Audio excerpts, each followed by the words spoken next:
আসসালামু আলাইকুম, সবাই কেমন আছেন? ঘরে থাকা অল্প উপকরণে চিকেন ফ্রাই রেসিপি আজকে শেয়ার করব আপনাদের সাথে।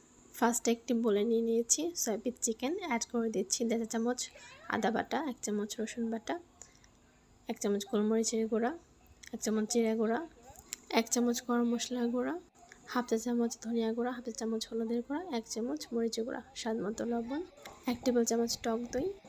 এখন সবগুলো উপকরণ খুব ভালো মতো মেখে নিতে হবে। মেরিনেট করে রাখবো আধা ঘন্টার জন্য। আধা ঘন্টা পর 1 কাপ ময়দা দিয়ে দেবো, দিয়ে দিচ্ছি স্বাদ মতো লবণ, 1 চামচ মরিচের গুঁড়া, একটি হ্যান্ড উইচ দিয়ে ভালো মতো মিক্স করে নিচ্ছি।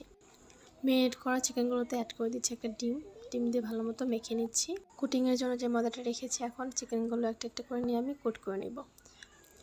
একবার কোট করে পানিতে ডিপ করে আবারও কোট করে নেব।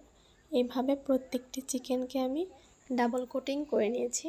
ডাবল কোটিং করলে চিকেন ফ্রাই করলে ক্রিস্পি হয়, এজন্য প্রত্যেকটাকে আমি ডাবল কোটিং করে নিয়েছি।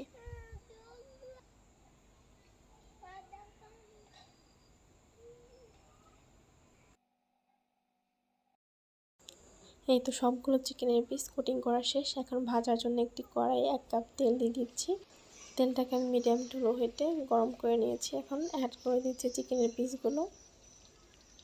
এক পাশে যখন ব্রাউন কালার আসবে সে পর্যায়ে উল্টে দিতে হবে।